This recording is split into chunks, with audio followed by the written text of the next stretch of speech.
Hi all, this is Anjali and welcome to my channel. So if you're visiting the channel for the first time, आप channel को अभी के अभी subscribe कर सकते हैं बिकॉज यहाँ पर आपको वीडियोस मिलेंगी for IP and CS class 11th and 12th complete detailed video lectures along with the notes, assignments and back exercises of your popular books.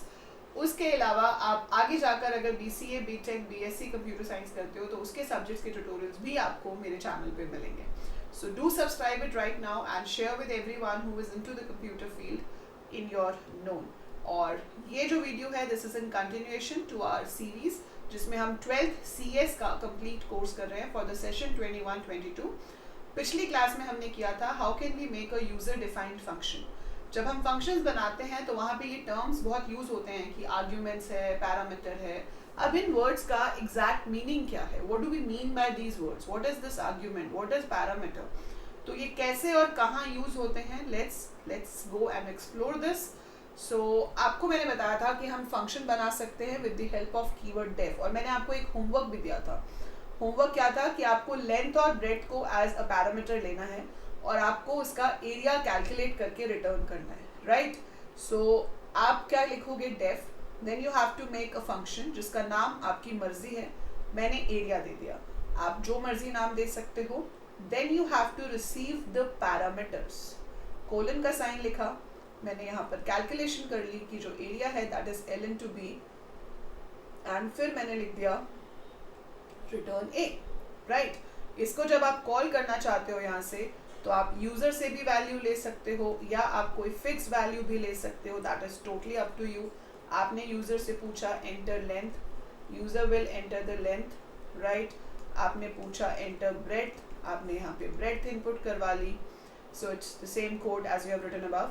अब मेन चीज़ यहाँ पे ये आती है कि आपने रिजल्ट में कॉल किया एरिया और एरिया में आपने पास कर दिया x और y और उसके बाद आपने उसको प्रिंट करा दिया. अब बेसिक सी चीज़ है, ठीक है, ये आपका फंक्शन बन गया. तो एग्जीक्यूशन कहाँ से शुरू होती है, execution starts from here. Execution यहाँ से शुरू हुई, उसने इनपुट कराया लेंथ, फिर ये लाइन एग्जीक्यूट हुई, उसने इनपुट कराई ब्रेड्थ. जब इस लाइन पे आते हैं तो यहाँ पर क्या है, call. So this is called function call. जब कॉल होती है तो कंट्रोल जंप करता है फंक्शन हेडर पे. तो यहाँ से वो जंप करके चला गया फंक्शन हेडर पे. अब होता क्या है, ये जो आपने लिखा है x, इसकी वैल्यू जाएगी L में. ये जो लिखा है y, इसकी वैल्यू जाएगी B में. So this x goes to L and this y goes to B, right.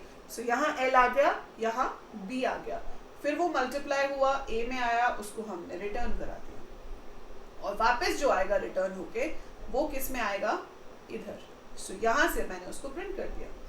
अब ये तो स्टेप्स हो गए कि किस तरह से आपका फंक्शन काम कर रहा है. बट इस चीज में जो ये वेरिएबल्स होते हैं जिनको आप पास करते हो, ठीक है, उनको हम टेक्निकली कहते हैं आर्ग्यूमेंट्स. जब आप पाइथन पढ़ रहे हो तो हम इसको कह रहे हैं आर्ग्यूमेंट्स और जो आप रिसीव कर रहे हो उनको हम टेक्निकली नाम दे देते हैं पैरामीटर्स. बट एक्चुअली में अगर आप और लैंग्वेजेस भी पढ़ते हो जैसे कि C++, जावा, तो हम दोनों को ही आर्ग्यूमेंट्स कहते हैं वहाँ पे. लेकिन फ़र्क ये होता है कि ये नीचे वाले जो हैं इनको हम कहते हैं एक्चुअल आर्ग्यूमेंट्स.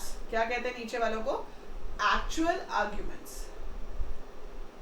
और जो पैरामीटर्स हैं उनको हम बोलते हैं फॉर्मल आर्ग्यूमेंट्स. तो ऐसा कोई हार्ड एंड फास्ट रूल नहीं होता है. बट आप सिंस 12th क्लास में हो और ये CBSE का एक फेवरेट क्वेश्चन है. पहले था जब जावा थी तो क्वेश्चन था कि what is the difference between actual arguments and formal arguments. C++ में भी ये क्वेश्चन पूछा जाता था. पर अब आपसे एक्सपेक्टेड है, मतलब अब CBSE से एक्सपेक्टेड है कि वो आपसे क्वेश्चन पूछ सकते हैं कि what is the difference between arguments and parameters. So arguments and parameters में अगर आपको क्वेश्चन आता है, 2 मार्क्स का क्वेश्चन आएगा थ्योरी में, आपसे पूछा जाएगा what is the difference between parameters और आर्ग्यूमेंट्स या फिर what is the difference between actual arguments and formal arguments. तो आप क्या करोगे, एक तो आप ऐसा छोटा सा एग्जाम्पल बना के दिखाओगे and you will mark with the pencil कि भैया ये हमारा जो है एक्चुअल आर्ग्यूमेंट है और ये हमारा फॉर्मल आर्ग्यूमेंट है. So you will mark with the pencil and tell कि अच्छा ये चीज़ें हैं. बट उससे पहले आप क्या करोगे, डेफिनेशन लिखोगे भी.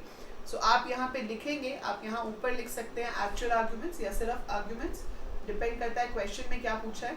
सो अगर क्वेश्चन में पूछा गया है कि differentiate between arguments and parameters, so आप यहाँ लिखोगे आर्ग्यूमेंट, यहाँ पे पैरामीटर्स. सो ये क्या है, values passed in a function call, values passed in a function call are called arguments. तो जिनको हम पास करते हैं फंक्शन कॉल में उनको क्या कहते हैं? आर्ग्यूमेंट्स. एंड पैरामीटर्स क्या होते हैं? Values received in a function header. So जब फंक्शन हेडर में आप वैल्यूज को रिसीव करते हो, so values received in a function header are called parameters. ठीक है, अब ये तो आपने लिख दिया, 2 मार्क्स का है, 1 मार्क तो इसमें मिल जाएगा. अब आप एक एग्जाम्पल दे दो, लाइक डेफ चेंज, कुछ भी नाम दे दिया. चेंज में आपने x रिसीव कर लिया और यहाँ पर आपने x को x+5 करा और उसके बाद रिटर्न कर दिया, समथिंग लाइक दैट.